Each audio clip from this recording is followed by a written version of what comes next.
Here we go. Hola, America and the rest of the world. In fact, we'll give the rest of the world top billing. Hello, world, and that includes America. It includes South America. That includes all of Asia and Eurasia. That includes the entire No, Russian you're continent. Asia. And We yeah, always use my Asia.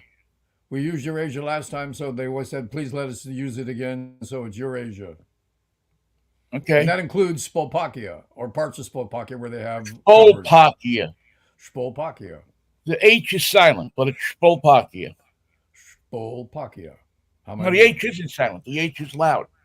The H The is H, that's it's There implied. should be like an accent mark over the H, which I don't think you ever see in any language. I Oh mean, you always yeah, see them over vowels, but do you ever see them over consonants? you see it over everybody's name in Slovakia. Everybody's got a dot Yeah, and actually, a everybody slash. on every letter in a name, a proper name in Slovakia, has an accent mark over every letter. Each letter has a helper above it. Well, that's how you know how to pronounce the name. So it's not uh, Hermanoid, it's Hermanoid. It's not Chelan, it's Chelan. It's Chelan. Shalan. You need accent points, accent marks. How are you, Mikey? Pretty good for a Freaky Fractures Friday. Didn't get a lot of sleep last night, but in honor of my insomnia, I'm here to say good morning to you and to anybody else that happens to be filing by while we take on the world this morning. But meanwhile, it's a Freaky Fractures Friday. Every Monday, Wednesday, and Friday, you can find us here at this time, about 10:10 Western Time, Pacific Yeah. Time. We're really retired, so we don't have to worry like being here exactly on time. Don't set your recorder to us. Don't set anything by Yeah, us. set it to 10:10, and then just leave it and expect that you're going to get some kind of blank space or something in front of the recorder because So it's just good, we're good just not. We spent our whole lives being being on on time. time for stuff, No more of that. and now at this point, you know what? Except for me, I was really bad and am really bad. I mean, I don't know how I made it into the studio every morning on time. To do a show because I You showed up with triple shots of your coffee choice, triple yes shots of yes espresso. had to have time to stop at Uptown Espresso to get I get the triple espresso, and then I would get the full cup of coffee on top of it. So by Because the you wanted to time call. as Yeah. soon as 7 o'clock rolled around, um, I was snapping and dragging it and all of that stuff. I was, What I you know, miss about being on time is getting to the top of the hour when you have network news. That was fun. That was big fun to say it's 8 o'clock and bing, bing, right, bing, biddy ding. Yeah. right. And as we've talked about before, I always had the last slot before, ding, ding, ding, ding, so you had to get it right to, you had to, internally, you had to know Yep. where that was going to be. You had to really be so that you weren't talking over it. You can't talk over it at all. You just meet it. It's beautiful. It's the top of It's the hour unfair. join. It's a hard join. Yeah, it's unfair to talk over Stephen Kathan saying, "This is CBS News. I'm Stephen Kathan." But he doesn't say it that way, as you know. I'm Stephen Kathan. Yeah, yeah. Um, so it's something that you take pride about if you are if you're someone who works in that business and you're working at a news station like that. It's something that you take pride about. Same thing with television. Television takes Style. pride on that they are on the second. Boom. Naval Now, Observatory time. but I'm putting you in charge now of the break clock for CNN and MSNBC and Fox. Why do they all break at the same time? That seems to me the silliest thing I've ever heard of. There's got to be somebody in the news business, especially if their competitors are breaking at 20 exactly. Why don't you break at 25? Why don't you give, why aren't you in news and everybody else is in spots? Yeah, but many radio stations do the same thing. I mean, you go to many cities and listen to radio, and they hit that break at 20. Now in Yeah. radio, I think it's consultants. I think that you can tell which, because some consultants say you got to break at 21. Some of them say you got to break at 19. Some of them say you got to break at 21:35. 30. I mean, it's all different. You got to earn your money, so you got to tell people when to break. Well, that's right. And consultants probably do have a vote. But if I'm a program director and I realize that everybody's in spots at the same time, and if I'm News Station 1, you're listening to me, I go to spots. So you go to Vinnie's station. He's News Station 2, but he's in spots. But you don't want spots. So you go to your CD player and you don't listen to the radio the rest of the day. And that can be harmful for what we live by, and that is ratings. Yeah, yeah. Although, Because when someone gets distracted, they're gone. Now the model changes. And I don't know why anybody hadn't thought of this before. I guess the technology wasn't there. But if you watch a lot of YouTube, you'll notice that they stick their spots wherever they want. So, you could be right in the middle of a gripping, video, and all of a sudden some spot for some product that you have no idea what it is, what it's for, or the what did I get one yesterday for in the middle of watching a tape. The guy was about to make a great point on the video, and all of a sudden I started hearing about the Berkeley Flower Festival. Now, what the hell am I? It's not local. I mean, it's national, but they're so cheap, I guess, the ads. That you're right. Yeah, if it's $10 or $5 an ad or whatever YouTube charges, maybe we should look into that. Maybe we should do an ad. We could even break out our old ad. I want to know how much an ad costs to get into the rotation on DirecTV for the cable stations, because they're all playing the same commercials, and they play them ad for all the ones for medicine with the funny names. Yeah. All the ones for the lady who says these bills are crazy, and there's people working under her house saying she's living on a gold mine. Those guys. You're living on a gold mine. I want them to stop. I want them to never run that again. Then there's the JD. I called my son. Yeah, I called my son and said, I hear voices telling me I'm living on a gold mine. His son called doctor, and now I'm living in the 6th floor of the hospital. And they tell me there's a gold mine down there somewhere, but only at night. The hospital administrator's office.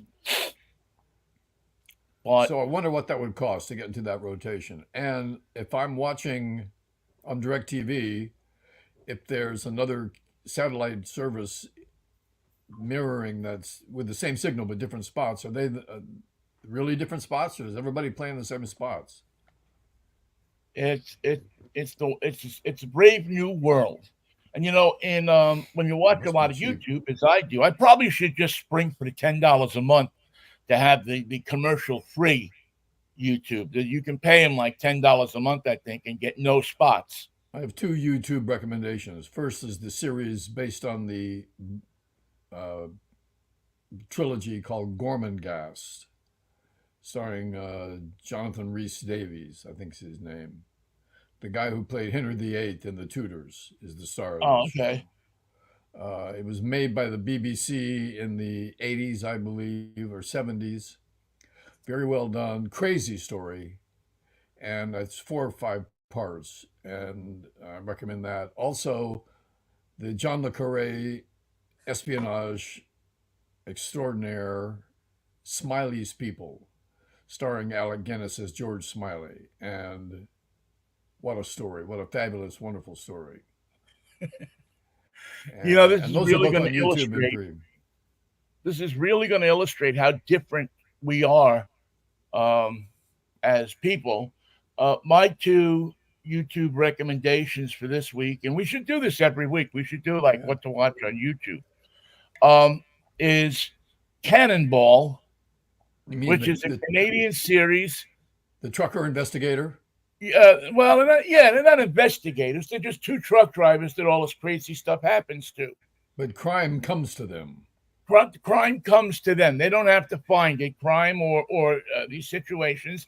And it's a great series. You got the one old crusty truck driver. It's a Canadian series. So it all is supposed to take place either in Toronto or upstate New York. And these 2 guys, in the days when they had 2 guys driving a truck, or Cannonball, and it's, it's one of those, I think it's a Ziv television production, which were the cheap ones. And you could you could jam on that. There's not. I mean, it's only one season, but it's just such bad television that it's good. There's only one And season? yeah, it's just one season. That's it. Huh. I remember that though. Does he Yeah. when he shoots? Is it like Broadway Crawford? Does he do this with a gun? Well, You they know, don't he likes use to. guns. They don't have guns. They use their ingenuity. What about Uh, firearms? Do they ever with defend one themselves guy, with a? they run him over with a truck. Another guy, they It was handy. Why'd you run the guy well, it was over? the It's what we '50s, had. that kind of stuff. And and there's been other truck series that have been subsequently good. What was it, BJ and the Bear, with Yes. Greg Evigan, and then what was the one with Claude Akins? Um, and he was with the Monkey. And the monkey did most of the driving. Yeah, the Monkey did a lot of the driving. One with the Monkey, and that was on for a number of years. Um, but I guess it's a good. Oh, and then there was the short-lived Convoy starring Hmm. Jerry Reed. That was Based on the written song. about the song, Yeah. the C.W. McCall song "Convoy" that was so popular back in the CB radio days of the '70s. No, they gotta So, still have CB radios, but no one uses them now. It's like, well, what evolved there? I think they still have them because it's probably a lot easier to use that than it is a cell phone. When you're Um, driving. you're driving a big rig and you got the cell phone, you got to push the button with the CB radio. You just switch it to channel breaker 19 or whatever I mean, I don't even know if that's how they do it these days, except that your conversation is not private. But that was part of the charm of CB radio is that your conversation Everybody is was not in on private. it. Everybody was in on the party. If you were telling somebody which truck stop the hookers were at, you'd have more than one person showing up. And how do we know that that information was real? Was there anybody like a Trump supporter lying on the CB radio, telling stories that were not true? No, I think there was a code of the trucker that said that if you say something on CB radio like that, whatever it might be, that if they find out that it's false, you make guys go miles out of their way to find a hooker. Um, They're not going to forget that. yeah, you're gonna see someone's gonna give you a brake job on the road. Something's gonna happen to you on the road. There was a code of honor that doesn't seem to exist in many things these days, including politics. No, it's an ugly episode being foisted by Trump and his believers, but being now backed away from because the people in the states that are affected have to tell the truth. They're under the pressure to actually tell their constituents what's going on. And it's fascinating how they lied up to the storm, and then when the storm hit, they had to start telling the truth. I don't know what to do about America, Vinny. I don't know what to do about the 37% of hardcore Trumpers who can't believe anything, who prefer to be lied to, who embrace the lie and hold on to the lie and find it more interesting than the truth, find it more uh, plausible than the truth, find everything about the lie likable and romantic, and you cling to the lie. It will never let you down. It will always lie to you. It's it's It's a it, chapter of American history that's never going to be able to be explained to anybody that comes in the future. They're going to say, "What the yeah, hell was going on back there?" yeah. I believe it that that we'll look back at this. Well, we won't because we'll probably be gone. But in 25 or 30 years, you'll get you get people who will look back on this and look back on it like they looked back at Hitler. How did these people? How come these people, with all this information at their fingertips, was They so chose gullible they chose and the so lie over loyal the to a every, to a cult? every day. They would choose the lie. Every day they had the option. Now I saw this morning that Neil Caputo from Fox News called out Trump on lying on the air during an interview more than once, and from what I could tell, there was no other anchor at Fox that followed suit. All the other ones fell in line with the Republican talking points, but this veteran, and you probably know Neil Caputo, Yeah. Oh yeah. um, came to the conclusion that Trump had that he had to call him out, that this was causing damage to people who had already been hurt. Mother Nature had given them a terrible day and a terrible night and terrible news. And Donald Trump said, I can make that worse, and did so.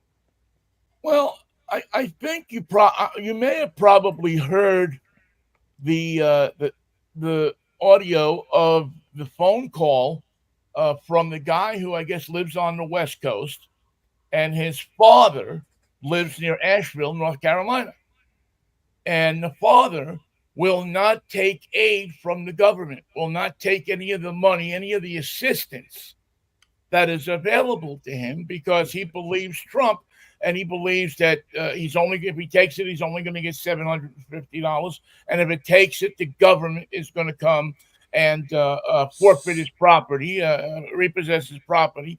That all these things that Trump has said is going to happen is going to happen. So there are people, live people out there who are not getting aid, who are not putting their name in the hat so that they can get something because this idiot and his minions are running around telling people stuff that just isn't true. If you ask for help, we seize your land. As simple as And it's that.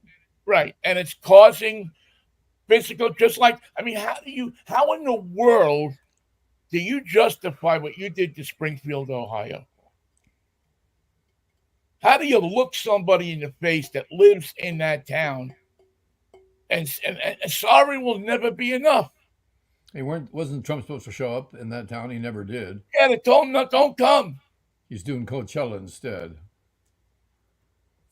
I don't know when it's Um, going to be in the desert. It's going to be mid 80s here today. So add 10 to 15 degrees to that for Palm Springs and another 2 degrees for Coachella.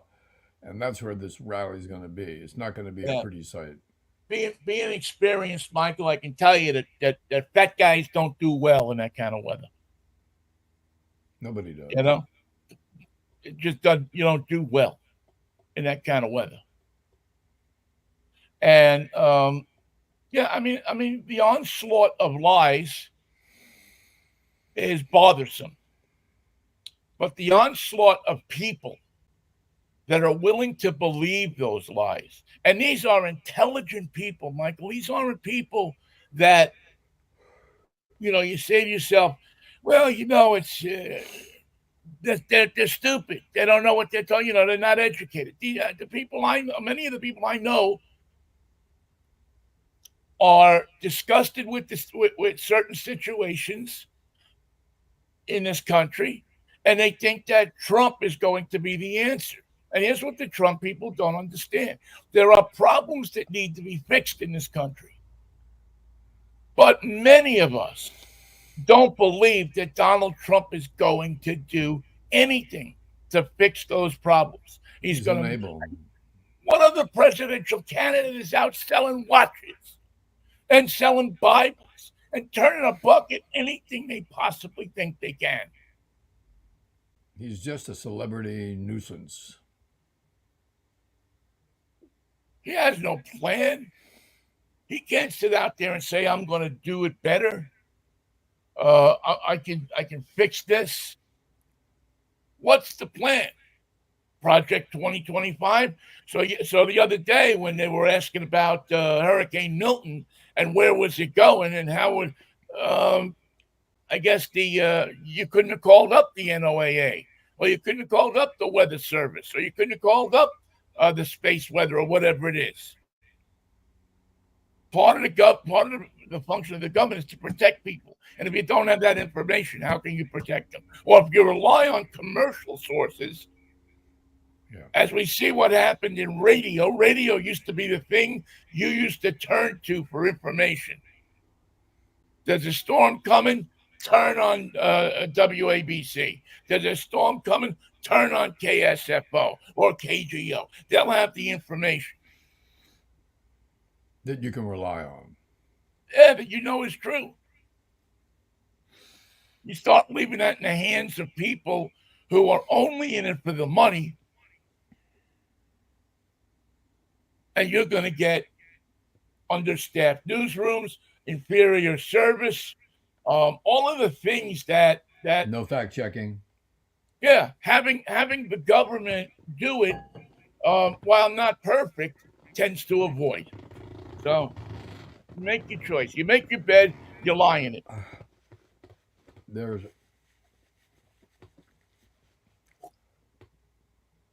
used to be a world of broadcast standards, and this would have never even been considered a question. When can we lie to the audience about the facts of the weather, the storm, the football game? We can't. Isn't it our ability to create stories more interesting than the truth? Shouldn't we be just making up stories as we go along to keep the audience interested? Shouldn't we lie to them if we have to convince them? Shouldn't we reinforce it every day and let them know that they can only get the different truth, not the government truth, not that stuff that says rely, get you $750. We know better than that. Listen to us for the alternative. Remember, if you ask for help, they're going to seize your land. That's the short Right. version. Yeah, I mean, I'm not saying the government doesn't lie either. You know, they're not perfect in any shape, manner, or form either. But when it comes to things like weather, when it comes to things like disaster information, when it comes to that kind of stuff, I think the government certainly knows what they're doing. Not all the time. Again, there are things you're going to look at, but uh, you know, to disassemble these parts of the government and say we don't need them, we can privatize them is No, ridiculous. no. Why don't you privatize the cops? Why don't you privatize the fire department? Why don't you privatize? Well, they did do it with sanitation, but if the garbage doesn't get picked up for a day, probably nobody dies. If you call for a cop and the cop isn't coming, yeah, maybe somebody dies. Now we talked it over. We're not coming. We're not coming to your neighborhood. Yeah, you have No, illegal aliens in your neighborhood, so we're not going to come to your neighborhood. I don't. It's the whole thing is just, and again, I'm not saying that there aren't things that need to be changed in this country. By no means am I thinking that Harris and Walls are perfect. But I do think that they have the interest of people in mind, probably more than I know Trump doesn't have the interest of people in mind. I know it. I've But seen it. but I've lived it. the people who intend to vote for him don't care about that. They don't care that they'll be left behind. They don't care that they'll be ignored. They don't care that they've been lied to. They don't care that they are part of a cult that is based on a terrible, extraordinarily evil, twisted notion of existence and government. And they seem happy with it and satisfied. They seem to their answer now when everyone brings up the negatives to Trump is, well, he's pretty good on the border. He's really pretty good on the economy. He's done some things. He's said some things. He's a kidder, but on those two things, the economy, which he ruined, and the border, which he inflamed, he's really pretty good. And what's the basis for that decision? Where'd you get that information? Well, it's hard to put my finger on it, but this is the impression that I have. This is the concept we have of Donald Trump. Strong on the border, strong on the economy. You can rely on him. He wouldn't do anything to harm those two elements of his image. Well, He's a good if man he's at so heart. strong on the border, why didn't he? Why did he put the kibosh on the immigration bill that was put together by Republicans and Democrats? It would have done something immediately to help the border patrol. These poor people who are overworked and underpaid at the border. Why didn't he? Why did he do that? Well, the answer Because the he wanted Republicans an will issue give to you run on. Republicans will give you the answer of that's in the past. We're talking about the future now. Right. Only the future. Whatever you mention, we're going to be talking about the future.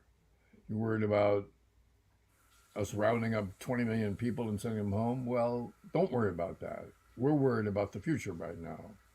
What about the border? You're going to build this wall? You're going to add to the number of border guards working the southern border? That's a good question, but keep in mind we're thinking about the future, Vinny. So we don't have Well, concept. We don't have processes and how much you details think to a offer you right one now. way airfare ticket to most Central American countries, let's say, Probably would be? 1,100, You think probably $600 is a fair price? 6 to 800. Yeah.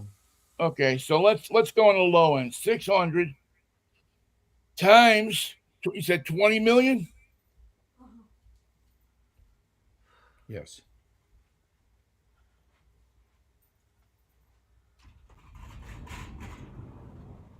1.2 E10. That's a big number. In fact, E10 is a number I've never even heard of. It's so big. Yeah, yeah. And where's that money coming from? Is Elon Musk going to dip into his private account Elon and Musk doesn't pay? believe in UFOs. I just read. He thinks that they're all government vehicles that are being tested in the night sky. And as a man who sends rockets into space for a living, he says there is no evidence whatsoever of UFOs or extraterrestrials. And that's all he said today. I'm sure he'll have something more to say tomorrow. I mean, does it not bother anybody that you have a major government contractor out campaign? I mean, is there a law against that? They have a major government contractor out campaigning for a candidate for president because he stands to benefit. And over at NASA, when they do calculations on how to get to the moon or how to get to Mars, they usually don't lie to the astronaut or to the engineers. They give them the real figures, the real idea. They give them the Well, real I don't know, thing. Michael. There's two of them up there right now that I think they might have told a fib to. You're coming back. He'll be back in 3 days. That was the problem. They should have known if they went up in a Boeing product, they were going to be in trouble. They should have settled their affairs before leaving Earth's gravity. Bring your Christmas presents. Because you're going to be opening them up in space. They're going to let them vote, though. Might be the last thing they do. Oh, let's hope not. I mean, what a joke that is. But it's on the other side of the coin, you got to say that these people came up for a visit, and they have enough sustenance and enough stuff up there to keep them going for a few months. So I guess in reality, the space program is planning for things like this, and you got to give them credit for that. While we're talking about response to national tragedy, the work of FEMA, the work of the federal government in response to a terrible event, something that we should know about that it was on the front page of the New York LA Times yesterday was that earthquakes being measured in California are up at the highest level that they've been in decades. They're not big ones. They're 2.3, 3.1, maybe a 4 every once in a while. We felt a lot of them. But the experts over at Caltech, right up the street here on California Boulevard, has no answer to why the increase in the measurable earthquakes in Los Angeles County has taken place. It's a fact. We're having more in Southern California. We're having more in California.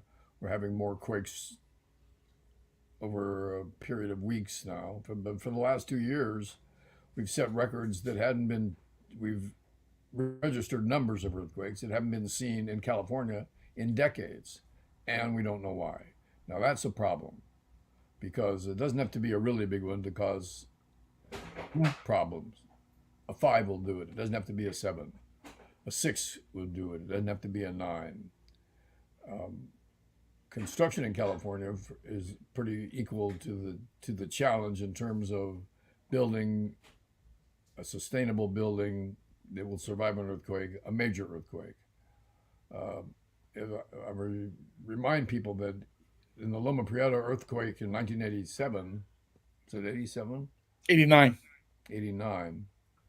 October 17th, 1989 at 5:04 p.m. The power was out, but there was not damage to the major skyscrapers and high rises in San Francisco. Smaller homes, the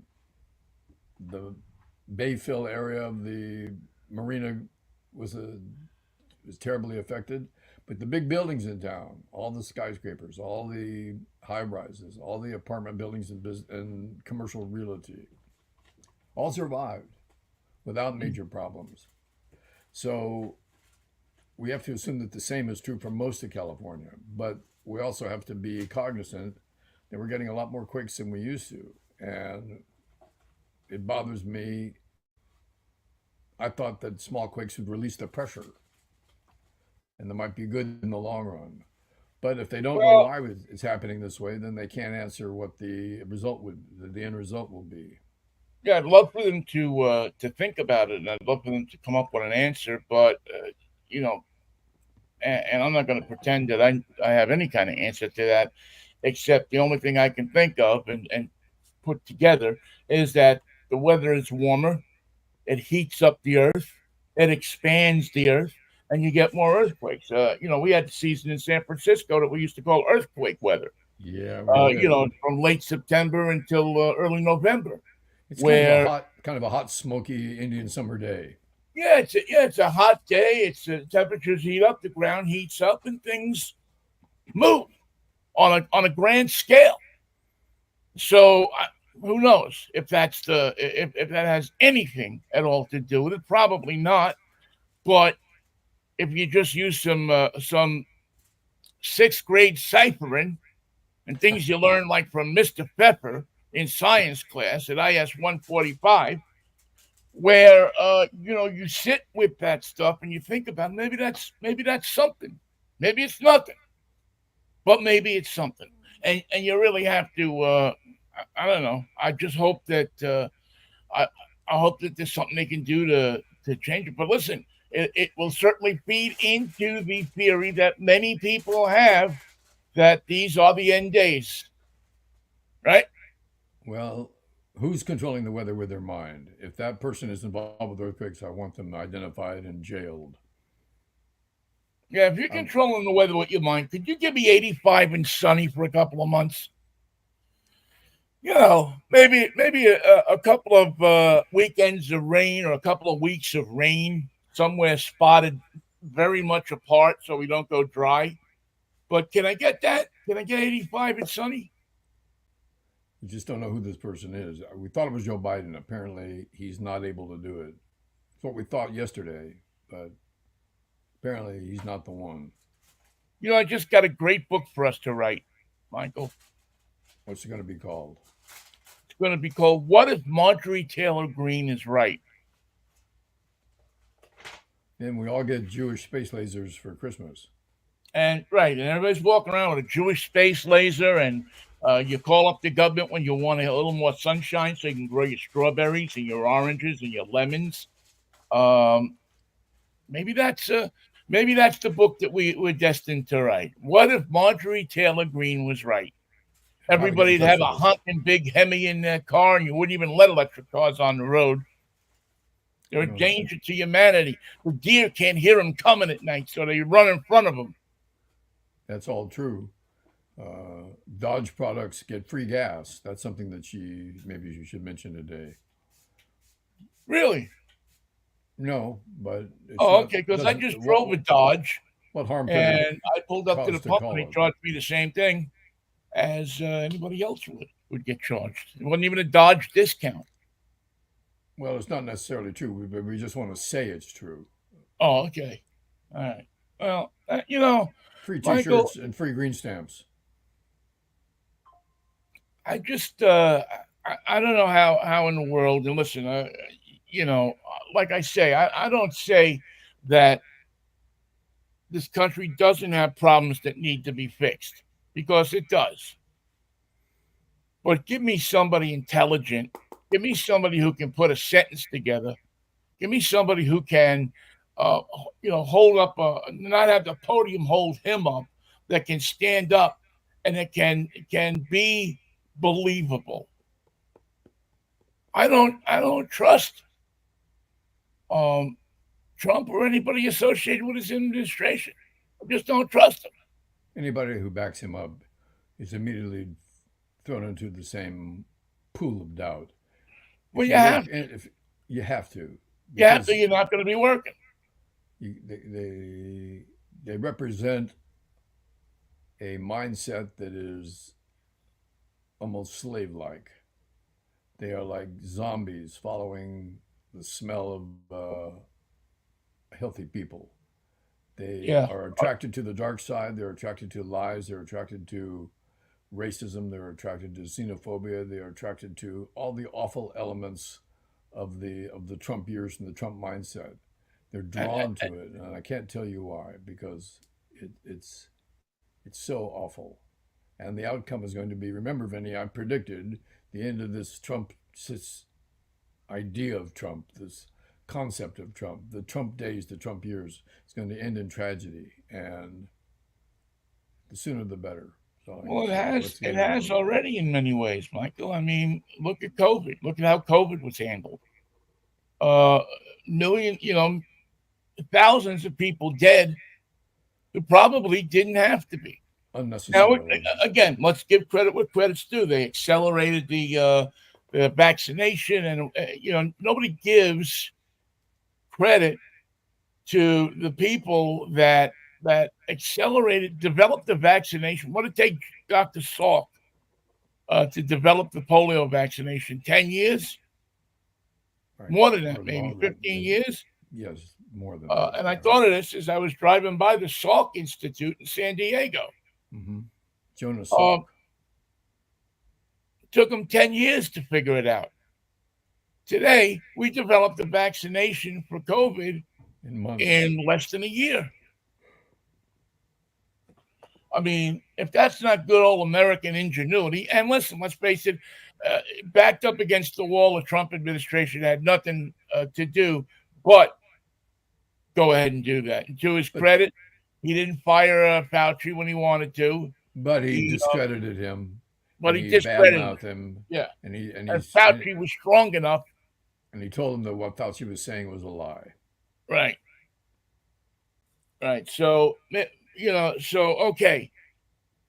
Not everything was horrible. Maybe he did some. Maybe he did one thing. Well, Um, what did he do? It was the he didn't do Moderna anything. He denied it. and Pfizer and all those people that did the research and the work and came up with a workable vaccine. Right. Yeah. It was the people in those laboratories and the people who were charged with every day, going to work 10, 12 hours a day and try to figure something out that should take years to figure out in a space of 10 months. I want you to change the subject now because it's our Friday show and you've got some baseball to talk about. Met fans everywhere should be happy. It's a wonderful time of the year for getting ready for the World Series. And the Mets are resting because they had a good series and they emerged victorious over the tough Phillies. Beating the Phillies anytime is a handful. And they did it with style and with New York pizzazz and the old you got to believe signs. And now they're resting their pitchers' arms. Yankees are in too. So both New York teams finish early. It's up now to the Dodgers and Padres to figure out what they're up to. And I'm rooting The for the Tigers Padres. in Cleveland. But congratulations to the Mets for doing something they haven't done in several years. It's the hat, Michael. It's the Might as hat. well be. Might as well tell them it's a Yeah, as damn well hat. be as much as anything else. No, as we talked about earlier this week, the Mets have become the team that the Phillies were a few years ago. They're the team you want your team to be. Um, they were getting the water as early as May. Yeah. People were looking and saying, "That's it, they're done." But a few additions, a few subtractions. What I think you've seen here with the Mets so far is that if you have a manager that brings the team together, if you have a team that somewhere along the line develops that personality that says we don't fight, we're not 25 different players, we fight for each other.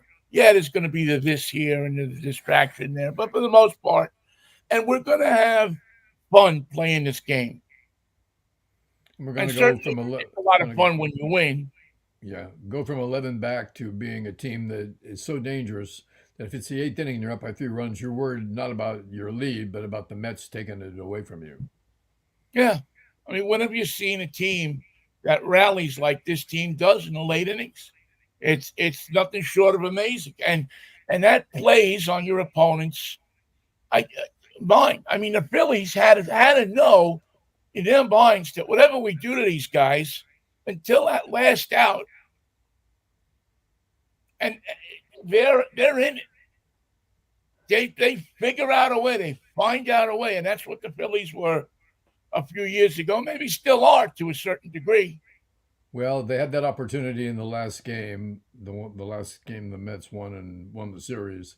They had the opportunity when in the ninth inning they had 2 men walk. First 2 men up walked.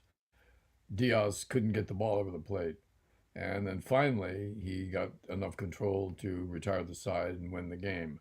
But that was you don't get that opportunity to the Phillies very often Yeah, because they will take it more often than not. yeah. And Diaz, I mean, good God. I mean, you talk. I mean, he's reminiscent of Jose Mesa, who the Mariners had here, and Bobby Ayala, and Heathcliff Slocum. Especially in the case of Mesa. Mesa was a great reliever, but he got there in such a scary way. He never had. I don't think the guy ever had a 1, 2, 3 inning. There was always something. There was always game over with a runner on third or two on or this or that. There was always something going on. And Diaz seems to have this year that quality about him. That it seems that the games we've watched that you would look and say, how in the world is this guy the closer? Giants But used to call that misery baseball. When they were yeah, winning their World Series, they would go through this stretch where they couldn't do anything right. And they just would give the game back to the opposition and then have to reclaim it in the late innings. And they called it misery baseball because the Giants made their team, made their fans so miserable the way that they would win a game. They would create every doubt that they could possibly create in your mind about where this game was going and then finally win it. But not the easy way, the super hard way. well, if you're a Mets fan, think about this for a second. If you're a Mets fan, you have been trained on for almost your entire existence, except for the real early years and that period in 79, 78, 79, 80, 81, 82, that that there's no deficit you can't come back from. It ain't over till it's over. All those things that made them a club that you didn't leave till the end of the game. You never You won didn't home run dare. because if they were a run behind, 2 runs behind, 3 runs behind, they would figure out a way to do it. And we've seen it again this year. We saw in '86 how close were they to being blown out in '86. Yet they figure out a way. They come back. They get that one lucky break. That was the year I had to run 8 miles in San Francisco, I think, because they Yeah, lost to the Red Sox. And that's the last time I bet against the Mets. yeah. And they did it in '73. I mean, their history is being in that position. So the lesson to be learned there for people, if you learn lessons from baseball, is that you have to be resilient in life. You have to be able to. Things are going to happen, but you don't ever count yourself out of it. Now, someone should have told that to Gino, your quarterback in the Seattle Seahawks locker room sometime, like at halftime. Gino, he doesn't look good, but I'm telling you, put it together and we can win this game. All you got to do is hit your man. Or Well, and then when he hits his man, and they get a basic fundamental technical penalty that negates him hitting his man. I that mean, was that big. game was so. I mean, as bad as I thought the Seahawks played last night in the first half and in the end of the second half, they still had the game. They had, they weren't going to beat them. They weren't going to blow the Niners out by 20 points, but they probably were going to win the game. They had the momentum. And as soon as he chucked that pass up to to I know it was Metcalf, wasn't it? Metcalf. I Yeah. was gonna say DJ Metcalf. Um, He should be so as lucky to soon be a as he DJ. caught that pass, you want that's it. That Seahawk magic is working, but then you get the one. I don't know what he's thinking. I don't know where he's going, but he ain't going where he's supposed to be going because they don't hook up plays with out of position. What do you call it? What do you call a penalty? Being out of position, He illegal shifted. He formation, shifted. He shifted and did not step. illegal shift. Yeah, thank you. Um, and it's the mistakes. And I just saw so many mistakes in that game last night by the Seahawks. So many blown coverages. And I know that they're a young team and they're getting together and they got a new coach. But man, you can't be that sloppy out there. And that includes Gino. I mean, right off the bat, we get an interception, they take the ball down, they score. That deflates you. Fumble on the kickoff. Fumble on the kickoff. I mean, and as bad as the 49ers looked last night with injuries and not having one of their star players out there, having another star player injured, it was the rookie. It was the new guy that created the excitement in the game and finally came up with the play that drove the spike through their hearts. And when you get beat like that, I don't know. I don't know what Mike McDonald, whatever he's called, is doing. And again, I guess you have to give him some slack because it's a new system. These guys are still learning it. We're early in the season, but the Seahawks are not a team that you hear anybody mentioning in the elite teams of the NFL. Well, they got a lot of curious comments because they started the season hot. They started the season in a way that was comparable. It was a good start for them because everybody else in the West, like the Rams and the 49ers, were on this weird swing where they didn't know if they were going to win or Right. lose in One the and game. two, 1-1. I mean, nobody kind of stuck their head out as a dominant team except the Seahawks. And the Chiefs, which now the 49ers have to find out how this glued together offense is going to work against the Chiefs because they're next, and then the Cowboys, and they will not have Christian McCaffrey for either of those games. His Yeah, and Achilles, he's his such a Achilles. fun. Mike Tomlin used to say, the head coach of the Steelers, one of the things he always said is next man up. Yeah, That get up our there. organization has to create a situation where the next man up is going to do the job as well as the one he's replacing. Now, again, that's pretty impossible when you have talent the way the caliber of McCaffrey Yeah, or Kittle or guys like that. But you still, if you get 80%, you're happy, right? I thought it was interesting that he had a 78-yard pass to Debo Samuel. Now that he's back, 2 touchdowns to Kittle, and a running touchdown from the fullback. What's his name? Yeah. Jusic. Just, And well, I'm going to go with Jasinski. I know that's not it, but I'm just going to go with that. and I always give him credit for going to Harvard. He went to Harvard, graduated, and now he's playing He had to football. learn how to spell his name. Jusek. In lesser school, he wouldn't have been able to spell his name right. Yastrzemski's easier to spell than Jusek. And listen, pal, I'm not offending you. I know where you come from. My name is basically Richichi, Richichi. Nary do I come up against somebody who spells it right. Well, yes, It's a facts of life. I can spell Richichi, but I can see that would be difficult the first time around. And I don't know what the Seattle papers are saying this morning or what the KJR is saying, but Probably not pretty. the the solution that the average audience will come up with is that the quarterback didn't have it together, but there were drop passes that hurt Gino's chances. There were missed blocking assignments.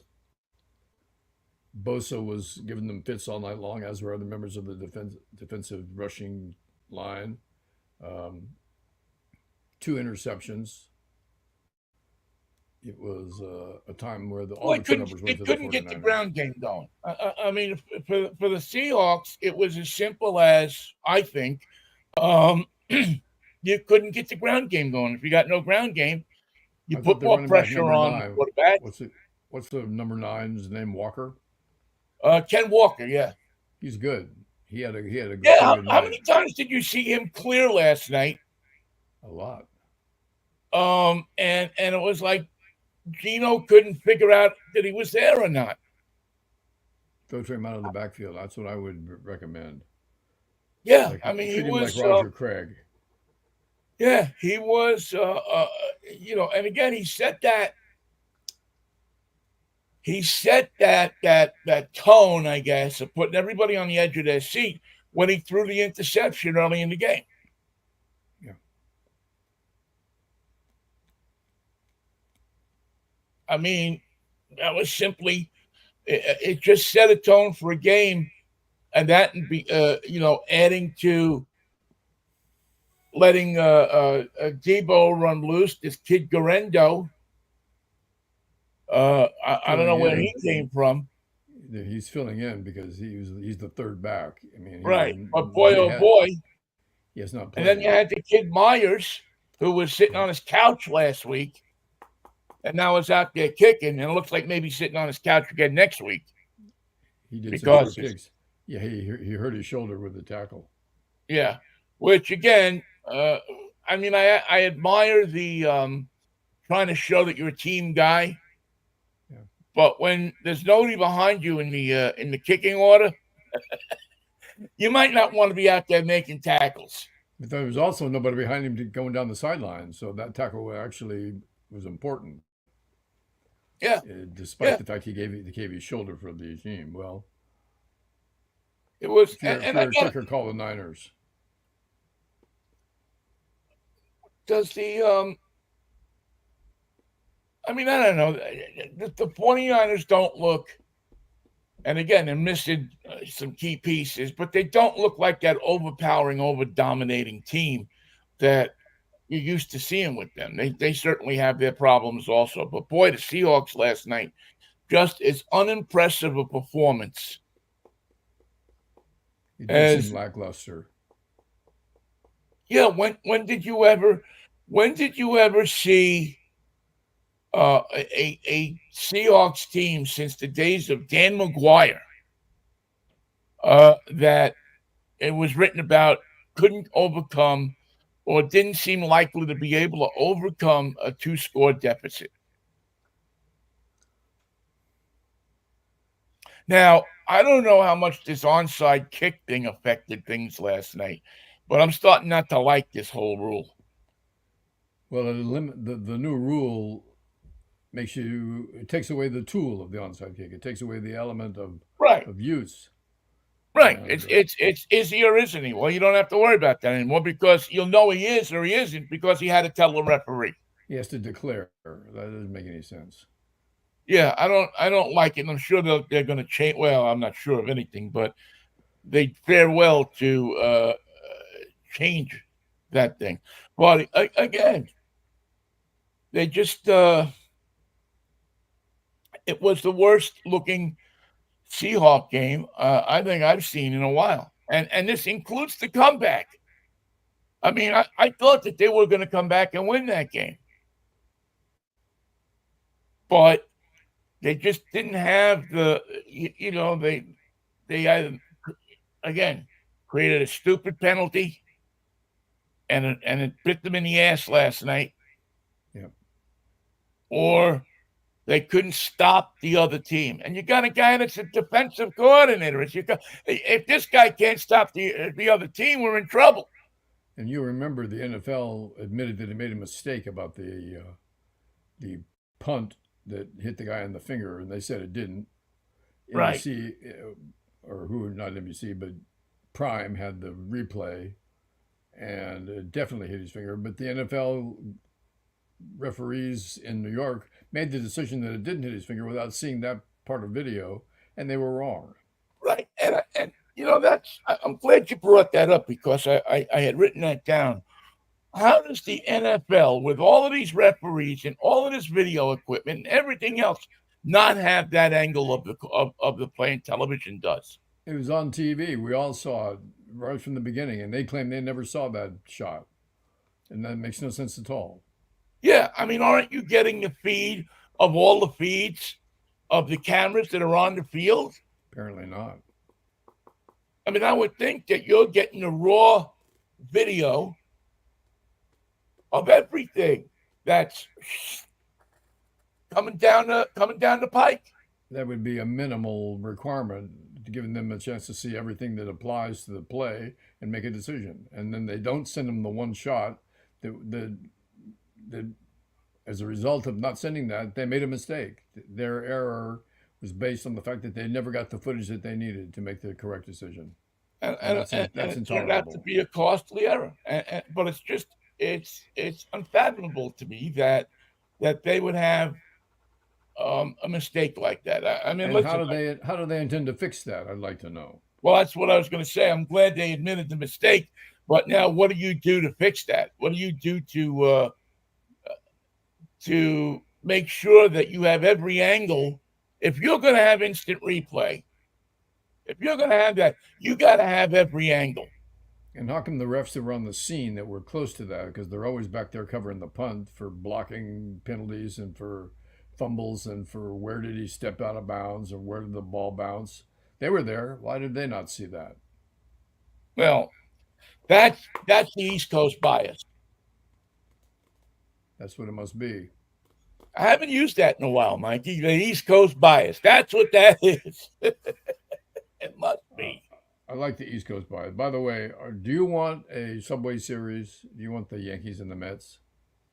Yeah, I was thinking about that. Yankees winning their series last night against the Royals. Boy, it felt like 1978 among Yankee fans and Royals fans. Felt like George Brett That's exactly what I was thinking of. And John Watson and that old crew of the 70s, late 70s Royals who was such a great team.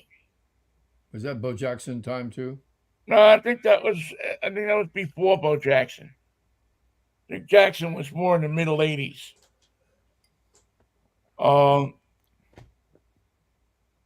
That was Paul Splittorff. And just an incredible array of power, punch, and pitching. The 3 Ps, as Jonathan Lawson would say. That's how you power, win. Punch, and pitching.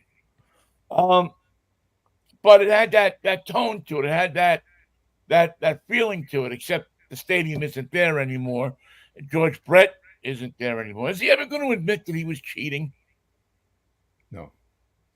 Is Brett ever going to admit that he was cheating? Well, his bat was so jacked, I don't know how he can deny it. We have the x-rays.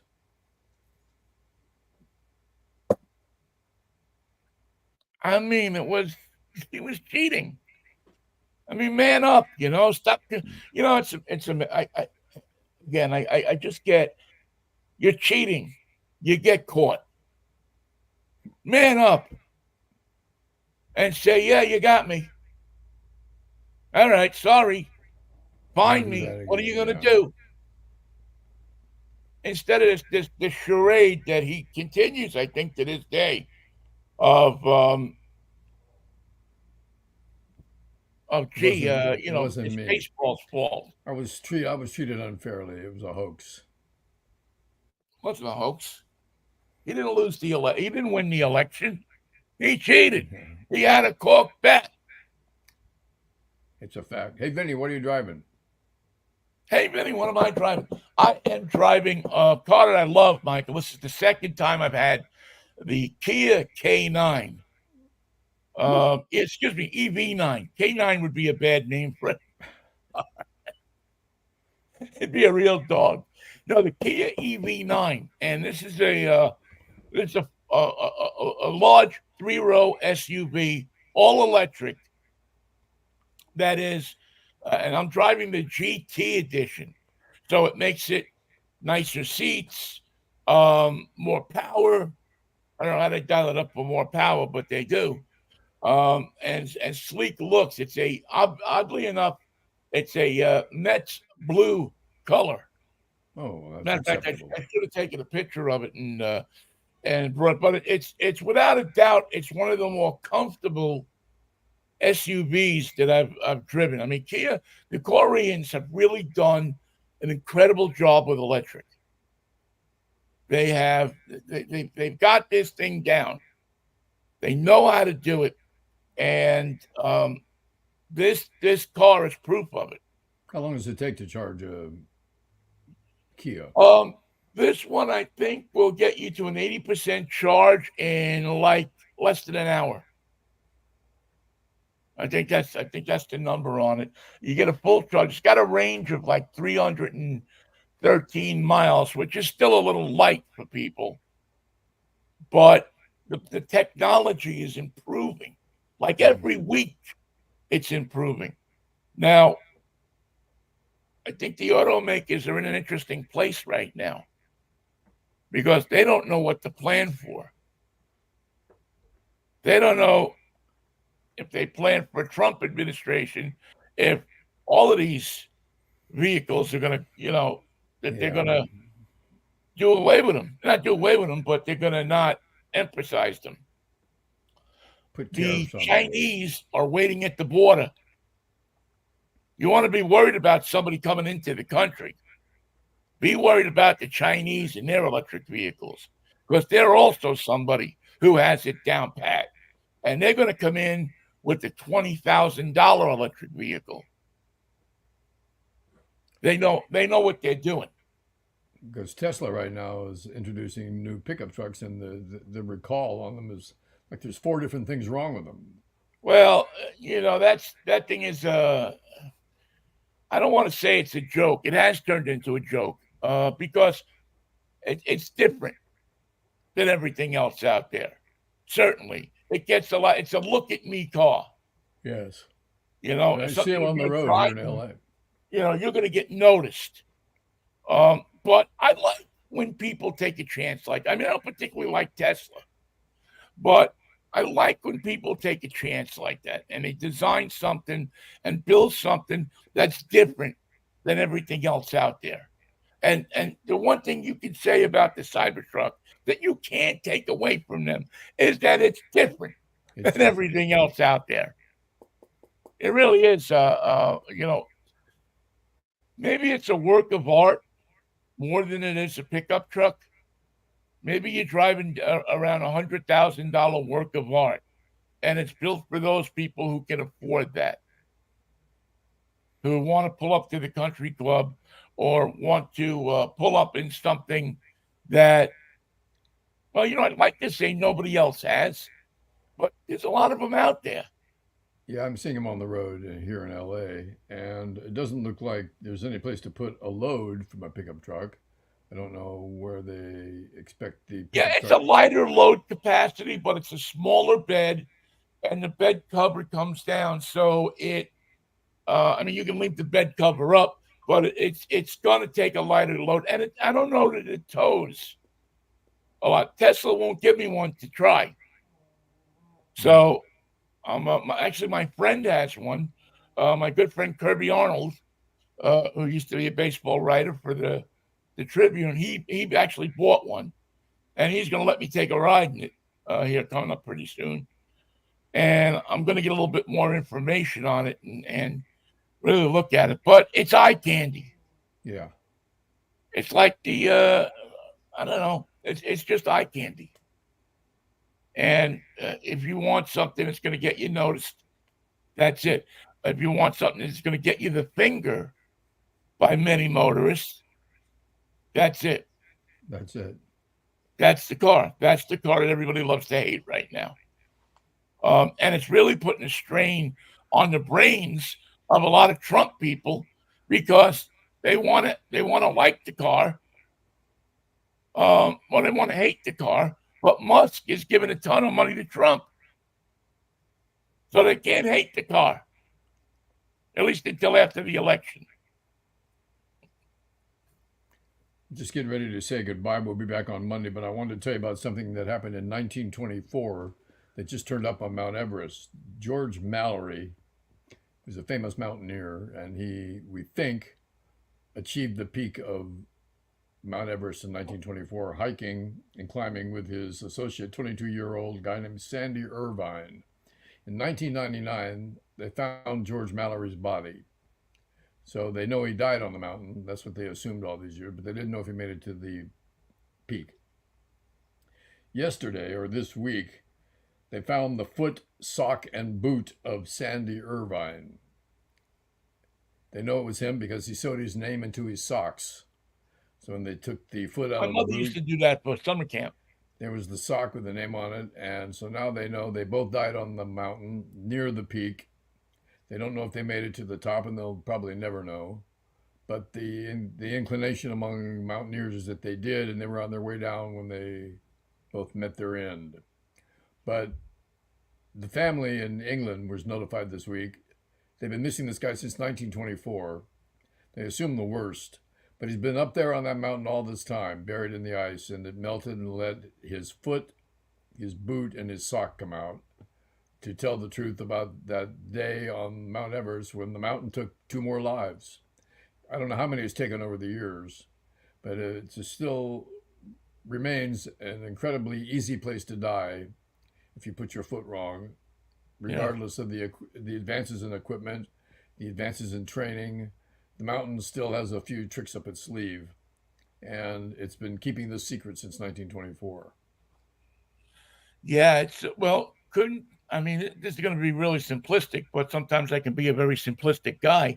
Which way was the shoe pointing? That I cannot answer. I think it was pointing downhill.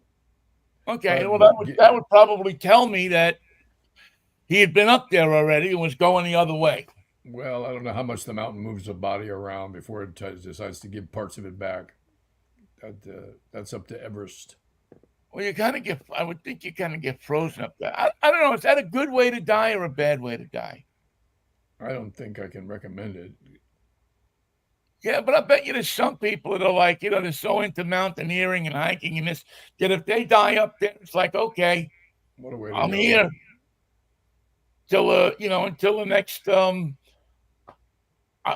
heat age or whatever melts the mountain, the snow Well, on the mountain. I'm not a mountaineer, but I believe if you make an effort to climb the mountain, Mount Everest to its peak, you will see bodies along the way that have Oh just yeah, been left. yeah. There was just an You know, article in maybe the New York Times about that very thing that going up to Everest. I don't know if it was Everest or Kilimanjaro, one of those mountains that it's like walking through a graveyard. yeah. That you just see, you have to have a bit of a strong stomach because you're going to see people that have been up there for 100 years, getting in the doornail. They're not going anywhere. Not anytime soon. Yeah, I'm not. I'm waiting until they put the escalator in. They put an escalator in that thing, I'll go right up to the top of it. It could freeze up, but still you got steps. You I got agree. steps. I'm much better with steps than I am with sliding surfaces. I'm not a good skier.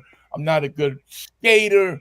I'm just not good with surfaces that are slippery or that move. And I'm worse now because I'm old. But even when I was young, you know. All right. Well, don't forget 1 o'clock this afternoon. I'll be on 1150 KKNW with American Road Trip magazine, American Road Trip Radio. We are going to preview some of the scariest road trips in America. And there are some fairly haunted, scary, ghost towny The kind of Devil's road Highway. trips you can take. How many Devil's Highway are there in across America? Probably quite a few. And Cliff Richard has been on them all because he's just a devil woman. Hardy, har. Good one. Mikey, I'll see you Vinny? Monday if the Lord's willing and the creek don't rise. Well, the creek rose in Florida, but Yeah. they lost Yeah, their our boiler. thoughts to those people. I mean, forget politics for a second. Just that's just how horrible must it be to just see your house floating down the street, man. Being pushed away by a tornado in a hurricane. Yeah. And God bless those people that go down there, the first responders that go down there and rescue people. And I don't know if the Cajun Navy is headed down there or not. I'm surprised we haven't seen them yet. But or I haven't seen them, but I've been trying to stay away from the news lately as much as possible, which is not good for business. But what are you going to do? But all right, so peace, love, rescue the people that are in Florida, and then give them some Manischewitz. What a wine. See you, Mikey. Thank you all for listening to it. We always appreciate it, and we will catch up with you Monday morning around 10:10.